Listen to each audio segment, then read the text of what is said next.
For the next hour, you'll be leaving the Show Me state and entering the Show Me the Money state. So stop what you're doing, grab a pen, and get ready to learn.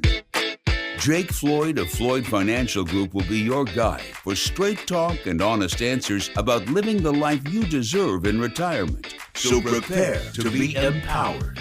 Now, here are your Show Me the Money hosts, Randy Floyd, Jake Floyd, and Jeff Shade.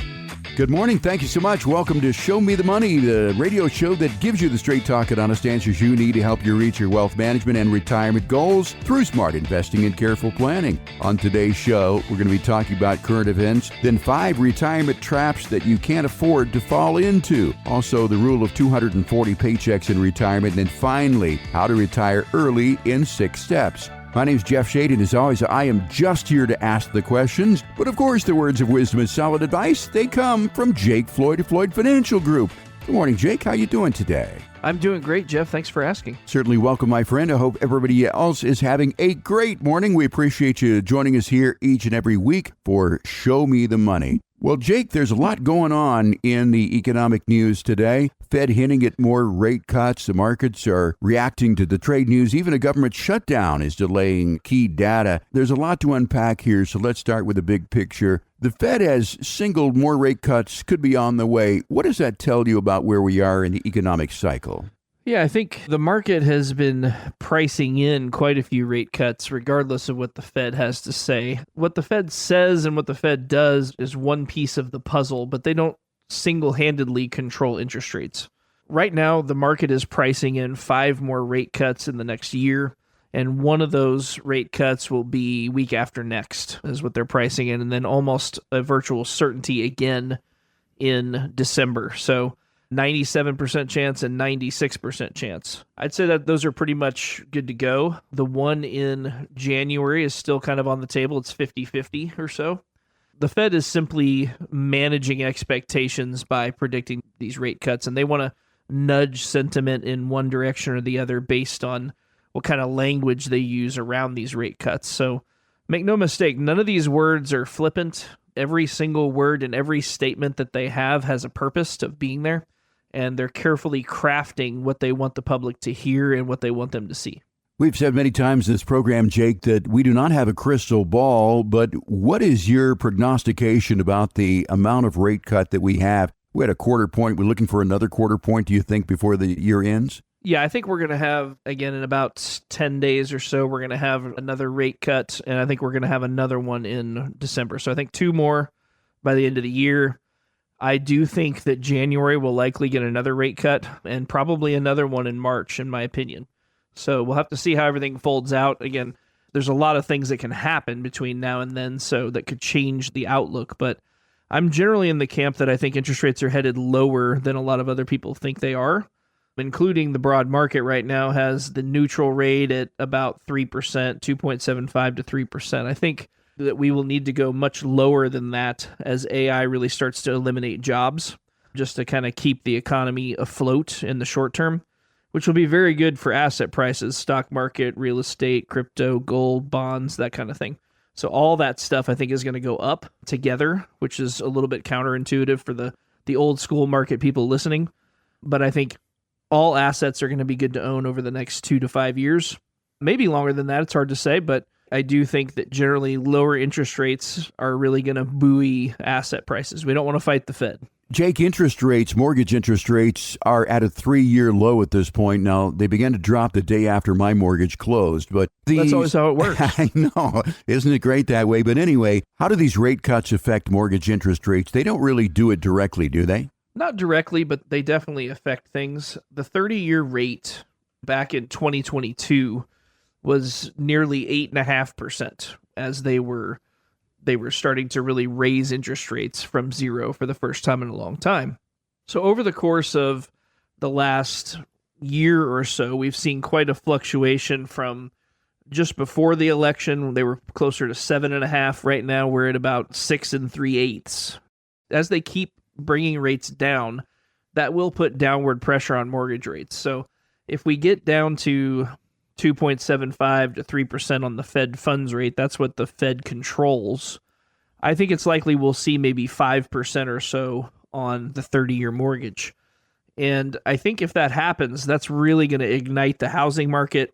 There's going to be lots and lots of refinancing going on, and that'll generally be good for the economy. It'll enable people to really run up debt, which is not necessarily a good thing, but from an economic standpoint, it is. Jake, for retirees and conservative investors, lower rates can hurt income from things like CDs and bonds. How should people be thinking about their income strategy if rates keep dropping the way that they have been? Yeah, so savers are the only ones that are really going to be hurt from an investing standpoint by lower interest rates. And so it pays to have at least a little bit of risk in your portfolio. If you're a big no-risk person, there's still time to do certain types of investments that don't have any risk to your principal, but they will allow for gains linked to the stock market. There's certain types of annuities, notes, there's other things that we can do.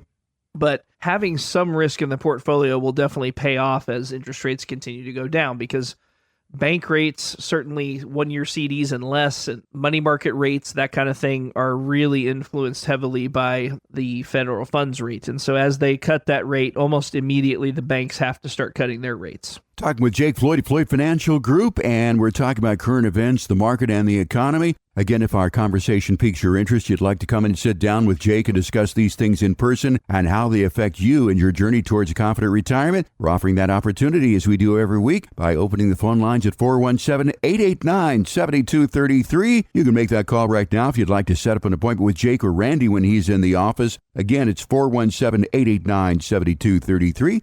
There's no cost, no obligation, and certainly no judgment. Let's continue our conversation here, Jake. The markets are rallying after President Trump softened his stance on China, but some analysts warn that we could still see an 11% pullback if tensions rise again. How should investors read these mixed signals, do you think? Yeah, Jeff, I think that, as usual, the media is out to try to prosecute and persecute Trump in any possible way they can.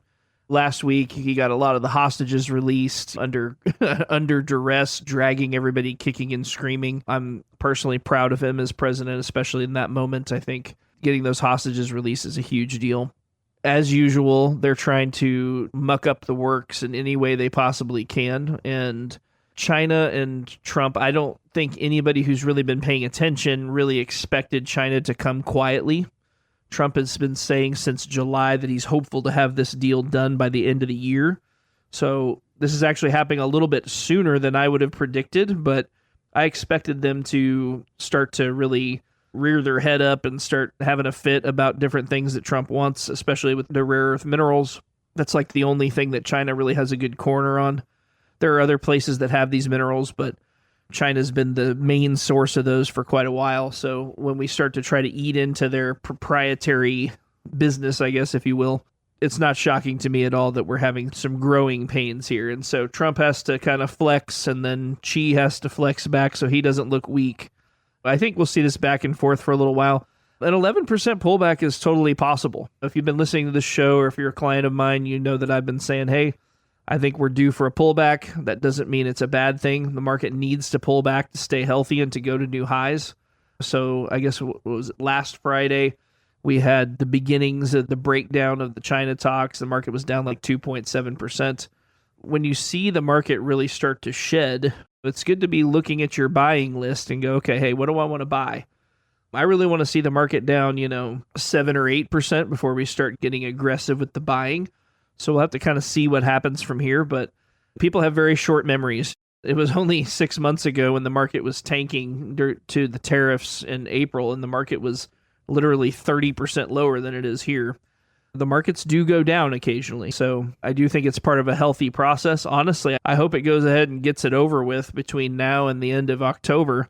Then we'll be ready to run into November, December, January, February, and take out a bunch of all-time highs. Jake, what's your advice for retirees who might be tempted to pull money out or sit on the sidelines during these times? Yeah, I think that, if anything, I'd be looking to do the opposite. We have a little bit of cash in our models, and I have some cash on the sidelines that I'd really like to put into the market.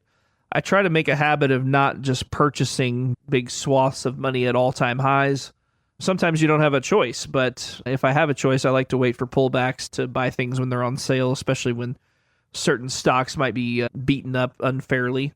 I would not be looking to decrease my risk tolerance here unless we have some other life event that's coming at us, either a health issue or if you're getting ready to retire, there could be some reasons to do that a little bit. But simply being at all-time highs in a hot economy is not a reason to put the brakes on risk. In fact, if you look out throughout history, 60-70% of the time we're at all-time highs. That's how the market goes higher. People are like, well, we're at the top. Well, I don't know that we're at the top.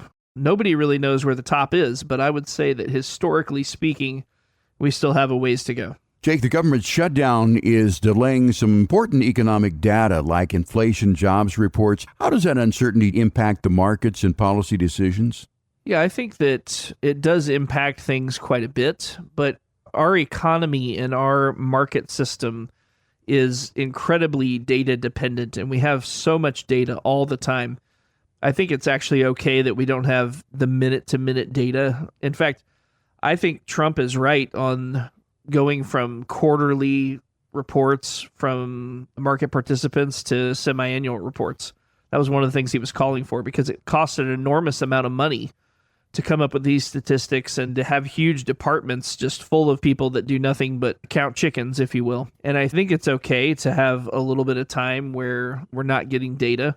When it comes to the shutdown, too, I think it's important to understand that the Democrats are totally stonewalling while Republicans are really trying to at least get pay to the military and to government workers. The Democrats are really trying to use this as a bad taste in the mouth kind of a thing ahead of what's about to start shaping up to the midterm primaries and races coming through. You know, they want to really point the finger, and it's really them stonewalling here. So Speaker Johnson was talking about that this may end up being the longest shutdown we've ever had. So it sounds like he's digging in. We'll have to just see how everything plays out. But as far as the data, it's not really that big a deal.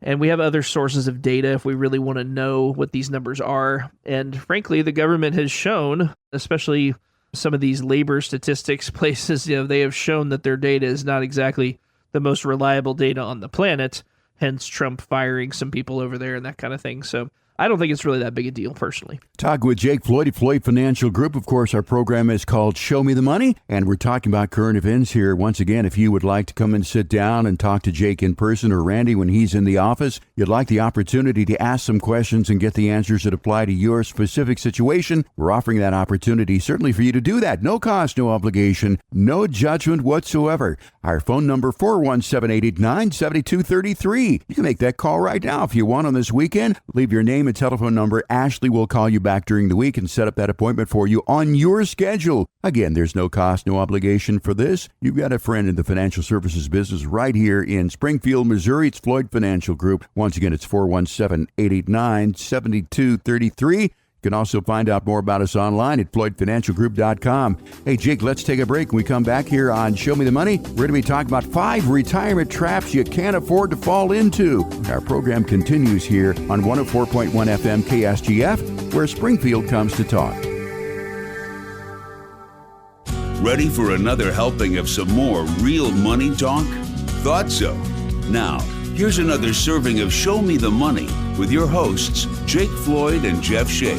Welcome back to Show Me the Money. I'm Jake Floyd. In this segment, we're going to be talking about 5 retirement planning traps that you can't afford to fall into. And Jake, retirement's one of the biggest financial milestones in life, but on the numbers side, many Americans are falling short of what they'll need. The Schroders 2025 retirement survey says that nearly half of Americans expect to retire with less than $500,000, even though they estimate they'll need about $1.2 million.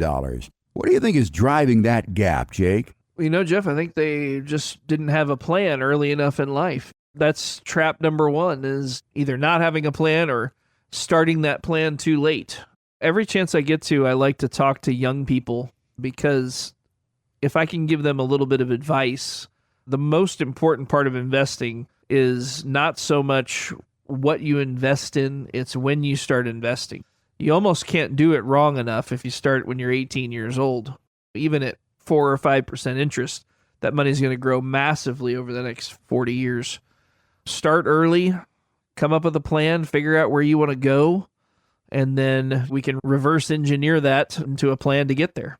Well, your dad, Randy, and I are about the same age, and I can remember when I was 18 years old, if I made money, and I did make a little money with a part-time job, I was on my way to the record store to see, what new records I could buy, or mud flaps in my car, or something like that. I know that your son, Trevor, is now a teenager, I think he is. Isn't he like 13 years old or something like that? Yeah, his birthday is November 1st. He'll be 14. Oh, my gosh, 14 years old. So how do you advise Trevor? I mean, he's 14. If he makes some money, do you talk to him about saving and investing, or how does that work? I mean, how do you get somebody young like that started off on the right foot? Yeah, I think that's a good way to do it. If they have allowance or if they're earning money, like you said, have them set aside 10%. First of all, they should give their 10% to the tithe because that's God's money. Number two, they should set aside another 10% for savings. And if you learn to live that way, you'll never miss that money. The problem is as you get raises, you can grow your lifestyle to fill any amount of income.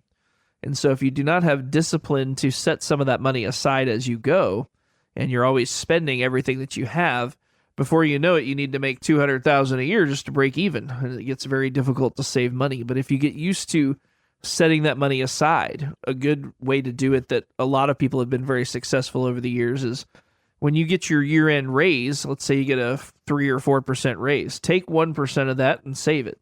Increase your withholdings in your 401k 1% or 2%. And before you know it, you'll be holding out 20% for savings. And when you're doing that, and you put that money in the market, you're going to end up with quite a bit of money, especially if you start doing that at a young age, at 20-something or 30-something. It's easier to do it once the kids are out of the house and everything, but you can do it earlier than that if you will learn to pay yourself first. Talk about 5 retirement planning traps that you can't afford to fall into with Jake Floyd, Floyd Financial Group. Number 1 is not having a retirement plan. Number 2, let's get on with this one. Spending instead of rolling over retirement accounts. A lot of people cash out old 401ks when they change jobs, and that can really hurt their future savings. Can you explain why this is such a costly mistake? Yeah, so having to start over every time you change a job negates all that time benefit I was just talking about. But maybe even more importantly, every time you cash out those 401ks, if they're pre-tax dollars, you're paying the taxes on that, and you're paying a 10% penalty to get that money out. So if you are making an average wage or so, it's going to cost you nearly 30% to get that money out. So if you got $1,000, it becomes $700 when you pull it out. Versus if you just leave that $1,000 and invest it and have it growing for you all that time, that's going to make a big difference. Certainly if it's $100,000, right? Taking it out and making it only $70,000, it definitely hurts to give the tax man that much money. I love this country, but I don't want to pay 1 red cent of taxes more than I have to. So, Jake, what is the smarter way to handle those funds when changing jobs? Yeah, so for a lot of people, especially young people, it makes sense to probably roll that over into your new plan at your new job. Part of the reason for that is 401ks have special lending rules where you can, if you have an emergency, you can borrow money out of your 401k and pay yourself back the interest when you pay it back. That's one of the main benefits from a 401k. The kicker is you can only borrow half of what you have in there or up to $50,000, whichever is less. So if you had $10,000, let's say, in your old 401k and you just started a new one and you got $100 in there, if you roll that $10,000 in there with it, now you have a potential borrowing power of $5,000. And so if your air conditioner goes out, or if your car needs repairs or whatever, and you need that money, again, it's best to not touch it at all. But if you did need that money, having that tax advantage loan provision in there to really not pay taxes when you take it out, but also not pay too much interest, and even that interest goes back to you, is really a big deal. So if you have a much larger balance, then there's some other things to consider. You might want to roll it out to an IRA so you have a little more freedom in what you invest in. If we have a couple $100,000, let's say, you obviously don't get any more benefit after $100,000 for the loan provision because you can only take up to half of it. So if it's several $100,000, then there's probably a better thing to do with that, so you're not limited in your new plan and what you can invest in. But that's one of the many things that I'm here to answer questions on for those that want to take advantage of it. And you can take advantage of that right now by calling 417-889-7233. We would love to talk to you. Jake, many savers focus on 401k and traditional IRAs, which are great for tax deferral, but you've said relying too heavily on these accounts can backfire. Why is that? Yeah, so there's several reasons for that. Number one, I think one of the biggest reasons people often don't like to contribute to their 401k when they're young is because they have to wait till they're 59 and a half to get it without penalty. So I do think having some savings outside of tax deferred accounts is an important thing to have, especially if you're 45 or younger.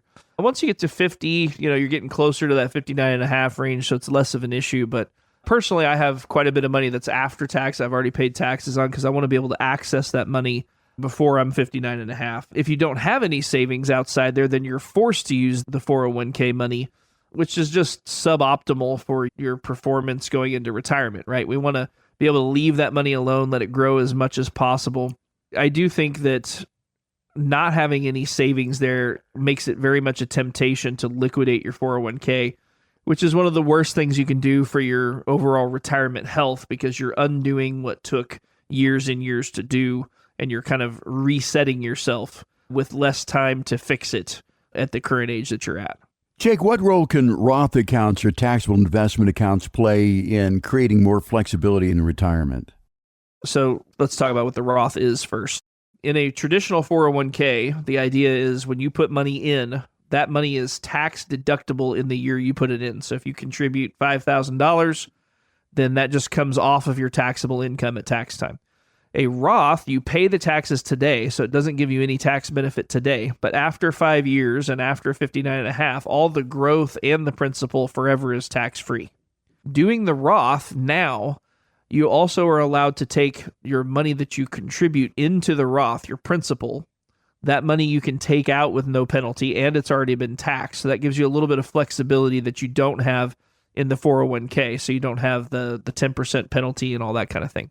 You do lose the benefit of the Roth if you take that money out, but that does give you a little bit more flexibility.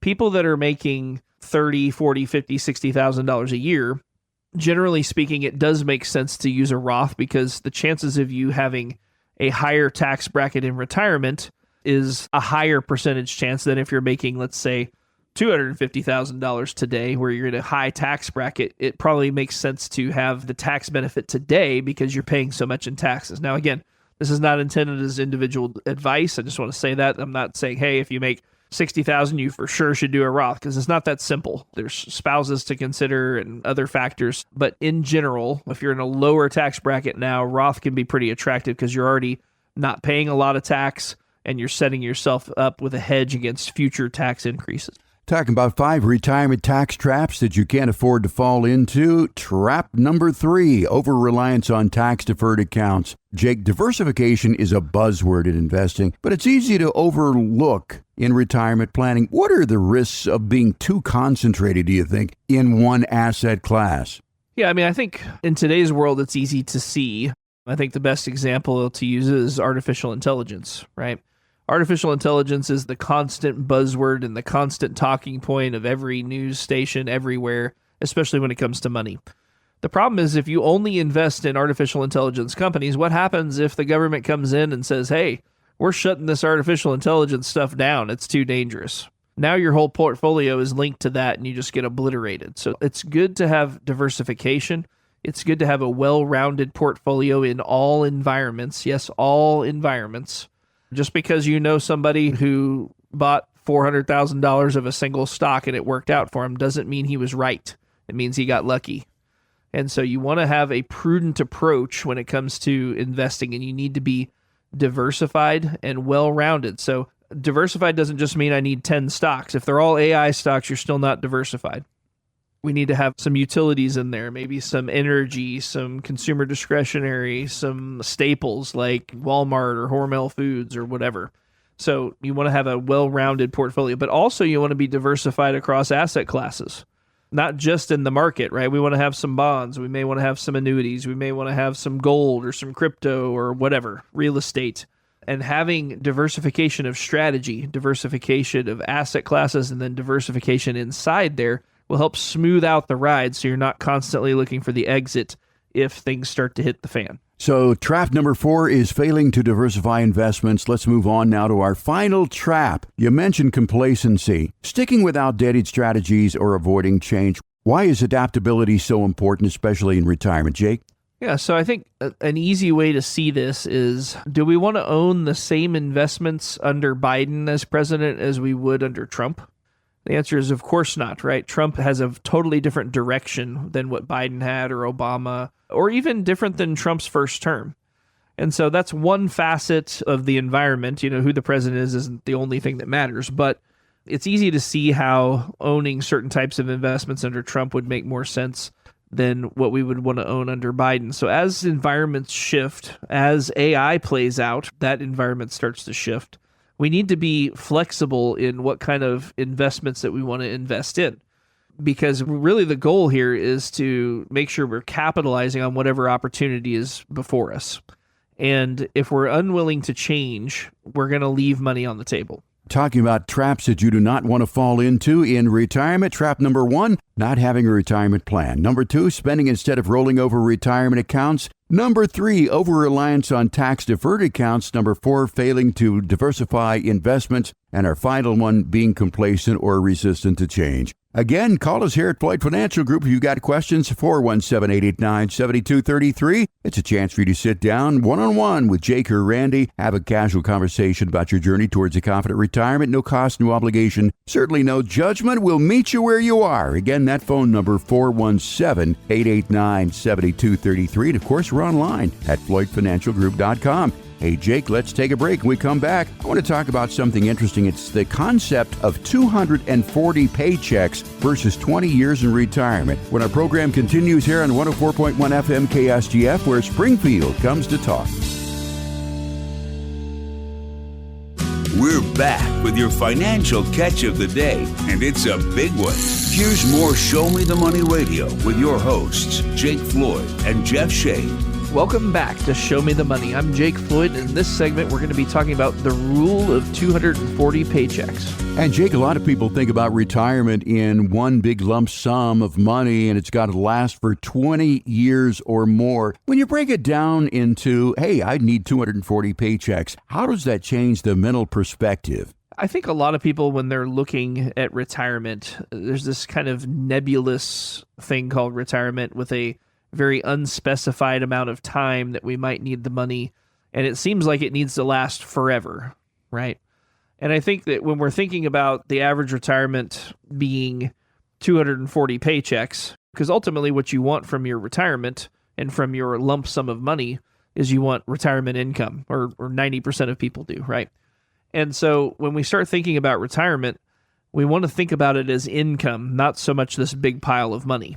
The other part that I really like about the 240 paychecks, if we take your money and divide it by 240, then you're taking 5% of your money per year, which is our general rule of thumb. If you've been listening to this show, you've heard of the 4% rule.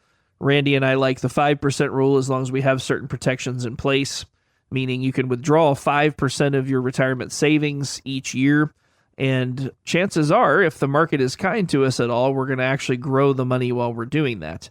That's not guaranteed, but we're certainly going to drastically reduce the chance that you're going to run out of money, even if you live 30 or 35 years in retirement.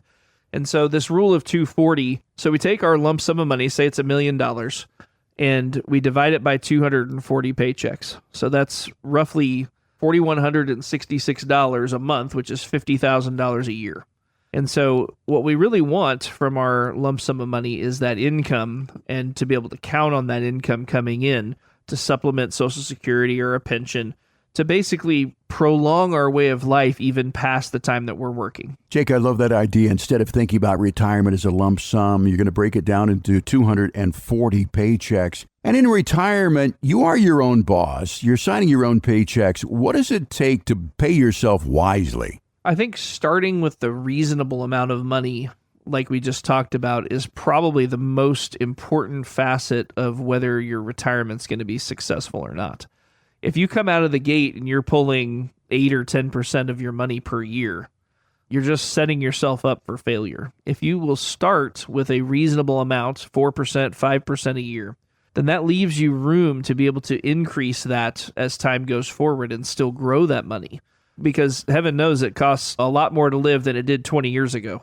And so we need to make sure we build in some inflation for the future If that's 30 years, your buying power is likely to be like a quarter of what it was when you started. So I think that initial amount that you start taking is probably the most important part, more important than how the money's invested, more important than all the rest of it. Because if you're not taking too much money out of your portfolio, a lot of those problems are not going to be exacerbated to the point of failing in retirement. A lot of people, Jake, they just take money when they need it instead of the paycheck. But things do come up in life where you need a lump sum of money now and again. How would you plan for these unexpected expenses? Would it be bonuses when you just need a little extra cash?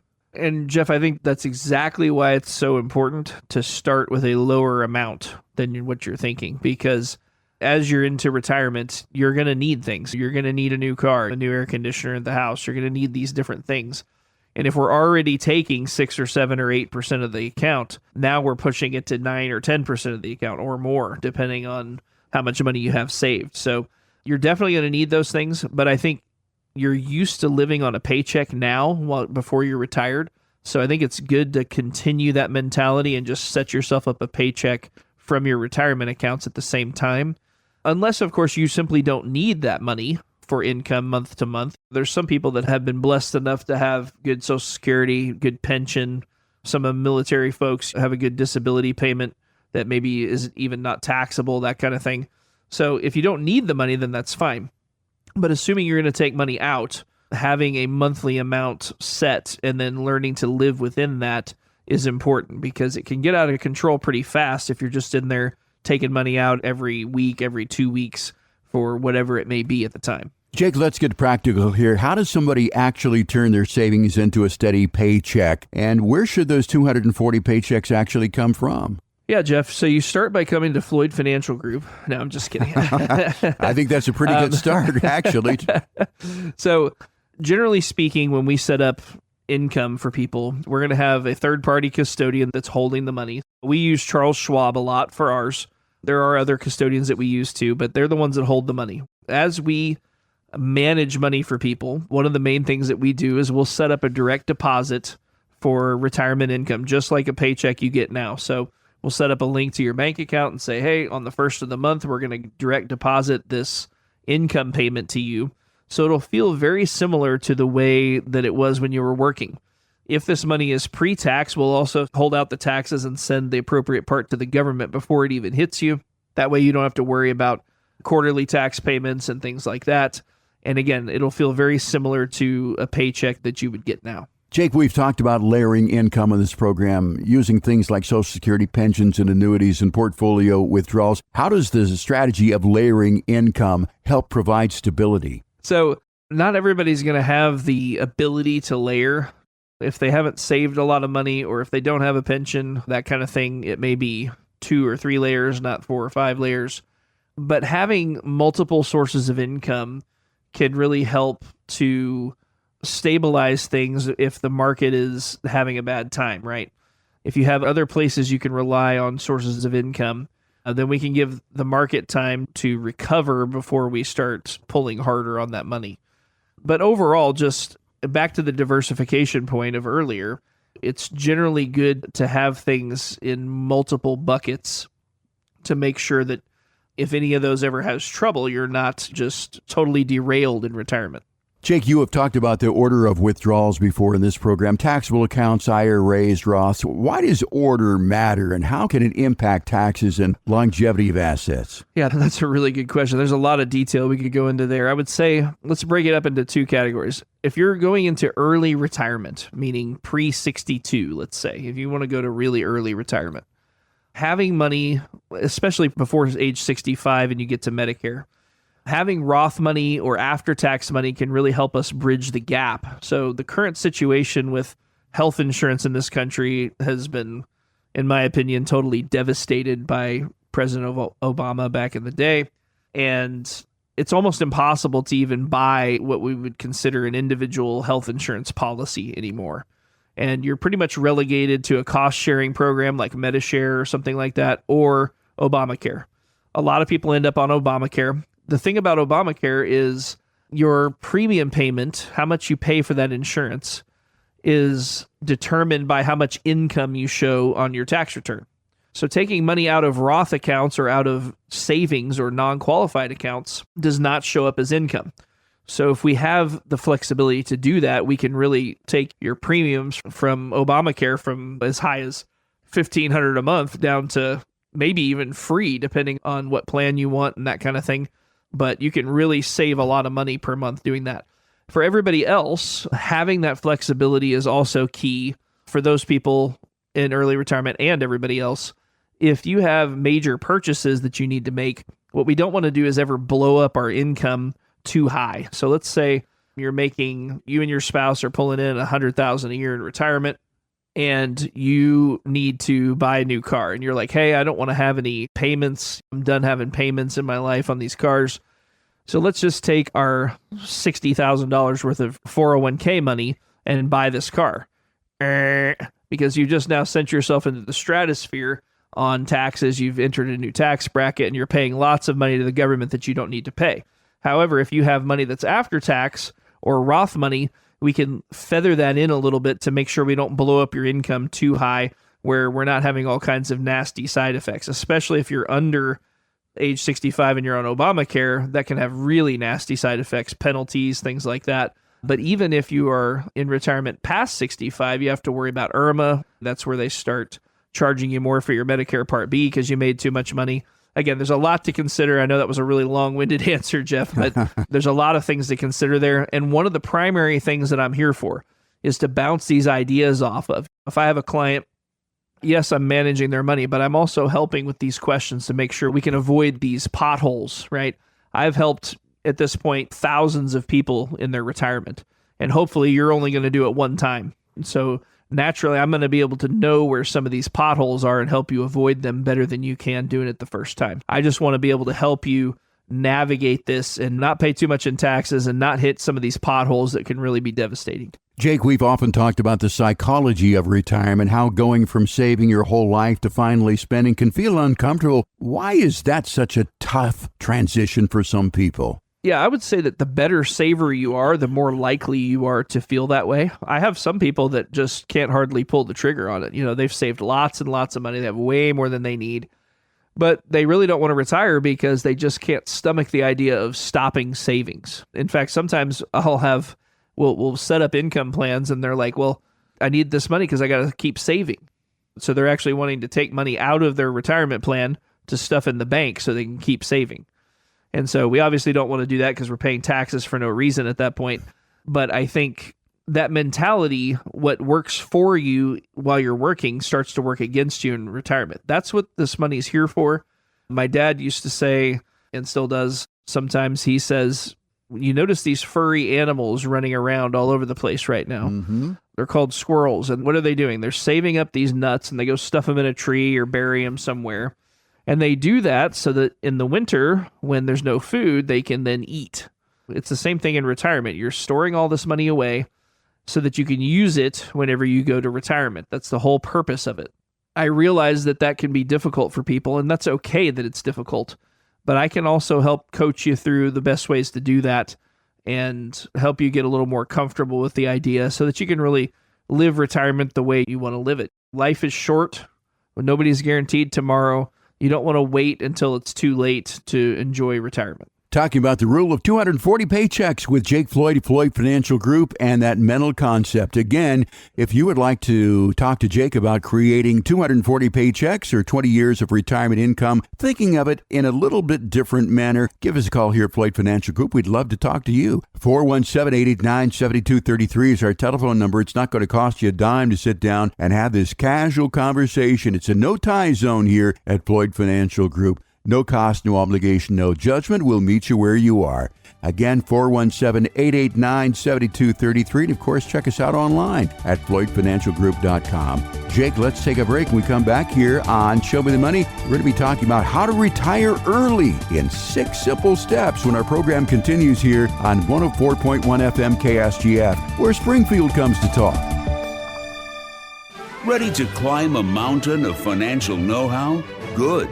Because it's time for more Show Me the Money with your financial Sherpa, Jake Floyd. Welcome back to Show Me the Money. In this segment, we're going to be talking about how to retire early in 6 steps. And Jake, we're talking about something that sounds like a real dream for a lot of people, retiring early. But before we dig into the 6 steps here, when people say they want to retire early, what do they actually mean? Are they talking about financial independence or literally stopping work altogether? I would say that depends on the person, Jeff, but I think generally speaking, people would say that that means financial independence where they don't have to go to work. It's not so much about stopping working altogether. It might be about changing jobs, going to a part-time job, or maybe you have been farming cattle your whole life and working a day job, and so you get rid of the day job so you can spend more time at home and get done things on the farm you haven't been able to get done. But I think it's about freedom. So many things today, I think, are about freedom, and I think that's one of the great conundrums of our time here in the last certainly 10 years or so, having the freedom to do what you want to do. And there's a lot of things challenging that freedom today. But I think when it comes to retirement, it's about being able to do what you want to do when you want to do it. And whether that's go fishing in the pond out back, or sitting on the porch and watching the grass grow, or traveling to 50 countries you've never been to, I think it's about that freedom. There's this thing called the FIRE movement. We were talking about that early, FIRE. What exactly does that mean, and how does that play into this conversation? So it's an acronym. FIRE stands for Financial Independence, Retire Early, is what that stands for. There's kind of a wave of people that are saving 50, 60, 70% of their income trying to retire at 35 or something like that. And while I don't think that's necessarily a bad idea, I do think that many people get a sense of purpose from what they do as their occupation. And I think biblically, God designed us that way. We'll eat by the sweat of our brow. And I don't think that people were, generally speaking, meant to retire at 35 and then just kind of wallow around for the next 60 years. And again, if that's something you're aspiring to do, it's probably because you have a greater sense of purpose that you want to do that your job will not allow you to do. You know, I have people that retire early and then they go volunteer at Convoy of Hope or something like that. And that's perfectly fine. I'm not beating up on anybody here. I'm just saying a lot of people lose their sense of purpose when they stop their occupation. And so you need to have something else to retire to. And I don't know if that's possible at 35. I guess it probably is, but I think it's a little more difficult at 35. Yeah, I would say it's very difficult, but let's say that you're working for 15 years, you want to retire, and maybe you'll live 35, 40 years. How could you possibly make enough money in 15 years to retire for 40 years? It just doesn't seem possible. Have you seen anybody who actually does this? So I have not actually ever encountered somebody like this. I have encountered a few people that gambled with their savings and got incredibly lucky early in life, so maybe in their 40s. And it really wasn't them saving a lot of money. It was them investing in something that just went crazy, like Bitcoin or that kind of thing. So I have not seen anybody really successfully do that. But in theory, if you're making, let's say, even $60,000 a year, right, and you're saving 70% of your income, you know, that's $42,000 a year. That's quite a bit of money. So if you save for 15 years plus growth, you could very easily have $1 million at the end of 15 years. I don't know that $1 million is enough for me to want to try to live on that. But if you've been living on $18,000, saving 50% of your income, and you have $1 million in the bank, you definitely don't need to work anymore if you're used to living on $18,000. Now, personally, I don't want to live on $18,000. No. And I think life is too short to pinch pennies that hard. Everybody has a little bit different take, and part of freedom is allowing others to do what makes them happy so that I can do what makes me happy. Jake, in your experience there at Floyd Financial Group, what is the earliest that you've ever seen somebody actually retire? Actually retire and have saved the money to do it and retire successfully, I think 51 is the earliest that I've seen. Yep. A lot of it was due to some good benefits packages and things like that. Yeah, I would say 51 is probably the answer. And what is the average age of retirement that you see people doing it? I often hear 65, but these days I think people are waiting a little bit longer. What's your experience with that? Actually, I would say they're going sooner now. Are they going sooner? Okay. Especially over the last 5 or 6 years since COVID.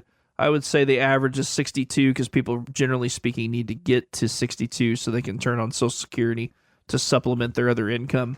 So I spent a lot of time with people at 62 trying to figure out how to get to 65 so that they can have their Medicare insurance taken care of so they're not going broke on Obamacare. So Right. I spend lots of time talking to people about that. So I would say the average right now, if I had to guess, would be about 63 and a half. Well, I've seen these reports online that people are saying, I was going to retire at 65, but I can't retire at 65, or I don't want to retire at 65 because I don't know what I would do with myself, so I got a part-time job. Jeff, yes, I think there are quite a few people that are retiring, quote unquote, at 62, but then they go work 15, 20 hours a week. But I would still consider that retirement. You're not working 40, 50 hours a week. You're working 15, 20 hours a week, or even less in some cases.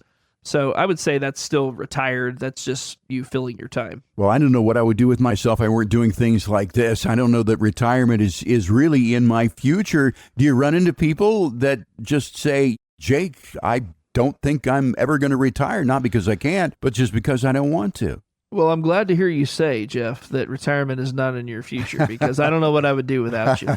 Likewise, too, Jake. I really enjoy our Saturday mornings together with you and your dad. But again, if I had just a week off here just recently, and it was driving me crazy because I couldn't talk to you, and I just need some sort of purpose other than just existing in life. Yeah, a week or 10 days is about all I can stand. Usually it takes me a couple of days to wind down from work before I can actually relax if I'm on vacation or whatever. But by the time I'm at like 7 days, yeah, I'm just going crazy and I know I need to get back to work. I've been trying to take more time with my son, Right? Because he's turning 14 and he's not going to be in the house forever. So we've been trying to schedule more time here and there. I would imagine once he goes to college, though, we probably won't take much vacation just because I like it here. Right. But I like to travel with the kid, let him see some of the world and do some fun things. But yeah, I think that there's a lot of people that, especially probably listening to this show, there's quite a few people that are like, I don't really care if I ever retire. I don't hate my job. I think there's a lot of people that hate their job. And if you hate your job, I could see why you can't wait to retire. But if you don't hate your job and you find purpose in your job, I think that's why a lot of farmers really never retire. It's not because they can't. It's just because they wouldn't know what to do with themselves if they didn't spend 60 hours a week with the cattle. Right. And they don't hate it. They enjoy the labor of love that is farming, providing food. Your community around you benefits because you're farming. And so my hat is off to anybody in the area that's a farmer listening to this right now. Maybe you're on the tractor as we speak, finishing up your last hay of the year. I salute you, sir or ma'am, whoever it is. But I guess to answer the question, I do think that there are a lot of people that will never retire fully, and that's okay. Retirement is a relatively new concept. Prior to the 50s, there really wasn't such a thing as retirement. You just work and then you die one day. And so while retirement is largely my business, I respect people that never really lay down the job fully. That's great. If that's you, then my hat's off to you. Talking about how to retire early with Jake Floyd of Floyd Financial Group. Again, our number 417-889-7233. Okay, Jake, for those people who are not convinced that they should work forever like you and me because we just like doing it, let's get down to the basics. If somebody really wants to retire early, what would be the first step that they would take? Or if they haven't taken that step, what steps do you think that they should take so that they can meet that goal? Yeah, so I think having a very high savings rate is kind of the first step. So, if you're 25 listening to this and you're like, I don't want to work a day past 40, you better be saving some money. You need to be saving $30,000, $40,000 a year to get you to where you want to be. You obviously need to analyze how much income you're wanting to have in retirement, but that would be where I would start. And as time goes, it kind of depends on what early means for you too. Is 40 early or is 60 early? But I would just say, not allowing your lifestyle to encumber your ability to save. And when you get raises, put that money away. And you will eventually wake up with a pile of money over there one of these days. But if you want to retire early, you need to have a plan for health insurance too. And you need to have a plan for what you're going to fill your time with when you're no longer working 40, 50, 60 hours a week. Because if your goal is to travel, you're going to need more income in retirement, not less. But if you're relatively happy sitting at home and hanging around this area and not doing a whole lot, then that's fine and doesn't take nearly as much to live on. Jake, if the goal is to retire early, should you be taking on more risk or a lot of risk to achieve that goal, or can it be done with moderate risk? If I was looking to retire in 10 or 15 years from now, I would probably have my risk tolerance through the roof right here because I do think it's a pretty good time. Now, again, don't take this as financial advice. This is not specific advice. But yes, I think We want to have a fairly high risk tolerance if you're going to do that, because you need those gains to really set you up early. I do think the market is primed for that right now, and I think things are going to be generally good over the next few years.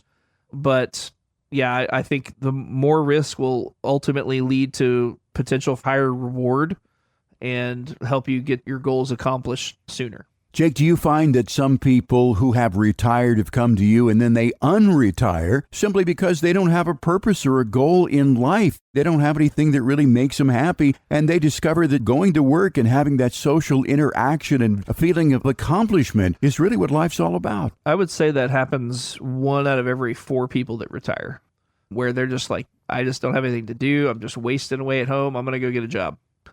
And I think it's important to, while that doesn't seem like a great thing, my hat's off to them for realizing that they need to get out and do something. Because if you just sit on the couch for 14 hours a day and watch Netflix, you're going to waste away and you're going to be gone soon. So you need to have something that gets you out of bed in the morning, something that gives you a sense of purpose.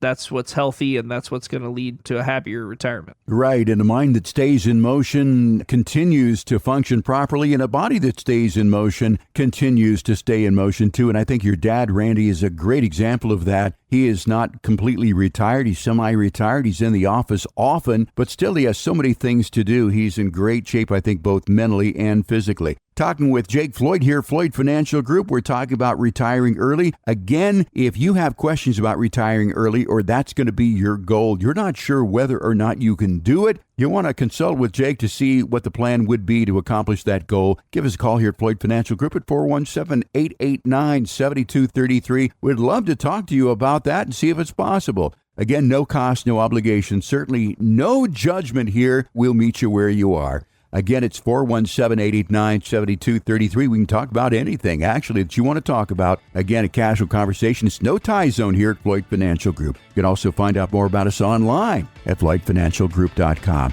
Well, Jake, we just get started, and now it's time for us to go. So for Jake Floyd, I'm Jeff Shade. Thank you so much for joining us this week. Be sure to join us again next week right here for another edition of Show Me the Money on 104.1 FM KSGF, where Springfield comes to talk. The information provided in the preceding program is for educational purposes only and is not intended as investment advice for any individual or entity. All information contained herein is believed to be from reliable sources. However, we make no representations as to its completeness or accuracy. The opinions expressed are subject to change without notice and do not constitute financial, legal, or tax advice. Please consult your financial professional before executing any financial strategy. Financial planning is offered through Floyd Financial Group, LLC, an SEC registered investment advisor.